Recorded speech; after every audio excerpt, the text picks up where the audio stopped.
usted es consciente de su postura mientras mira el celular, pues preste mucha atención porque hay algo llamado el síndrome de cuello de texto.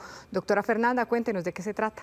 Catalina, buenas tardes. Pues resulta que estar con la cabeza inclinada, ahí sumidos de manera prolongada en el celular, o puede ser también en la tableta o en el computador, incrementa el peso que deben soportar las vértebras del cuello, y esa postura causa dolor, tensión y otros síntomas neurológicos como hormigueo en los brazos, y puede terminar alterando la curvatura normal de esa parte de la columna, con todo lo que eso implica. Así que el llamado es a ser más conscientes de la postura y a no someter el cuello a esfuerzos extra. ¿Usted ha notado efectos en su cuerpo por la postura con el celular?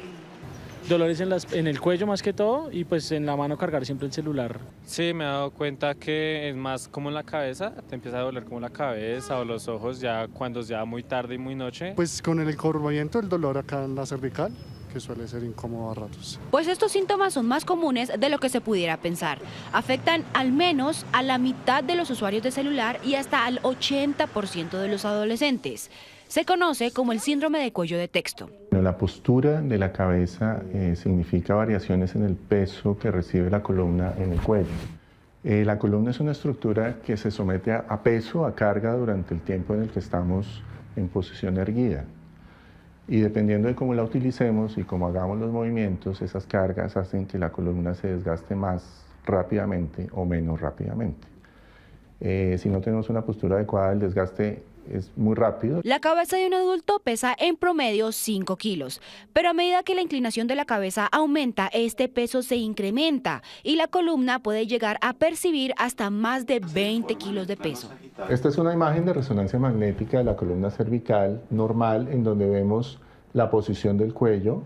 Esta curva con una ligera inclinación hacia atrás es normal y permite que todas las estructuras estén alineadas y soporten la misma cantidad de peso. En la imagen de la derecha vemos las consecuencias de tener una mala posición y el proceso degenerativo al que sometemos nuestra columna cervical. Toda la estructura cambia en su posición, las vértebras se pueden desplazar unas con respecto a las otras, esto se llama listesis. Los discos van cambiando en su composición y pueden tener protrusiones hacia atrás. Y las estructuras ligamentarias y musculares posteriores también se incrementan como consecuencia de todo este proceso progresivo de tener malas posiciones. Eso termina comprimiendo esto que es el canal nervioso por donde transcurre la médula espinal. Efectos que, si no se intervienen a tiempo, podrían necesitar hasta cirugía para ser corregidos. Por eso, atento a los síntomas de alarma. Dolor crónico, dolor sobre todo en la parte posterior del cuello. Puede tener una sensación de adormecimiento en los hombros y brazos. Con los cambios de posición puede tener dormida una mano por un tiempo, por ejemplo. Y después de eso puede tener el dolor irradiado a los brazos o incluso con limitación para la fuerza o con disminución de la masa muscular, con distrofia, atrofia muscular en las manos. Por eso, la mejor manera de prevenir esta condición es con una postura correcta.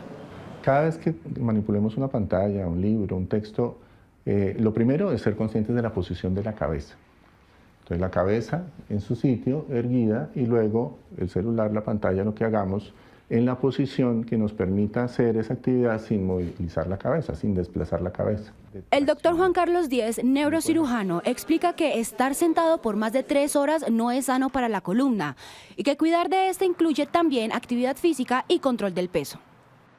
Eso con el cuello, pero recordemos que también el uso excesivo de estos dispositivos, el tiempo sin límites frente a las pantallas, también tiene efectos en nuestra visión, en las manos. Algunos estudios sugieren incluso que podría estar afectando la motricidad y reduciendo la fuerza muscular. ¡Feliz tarde!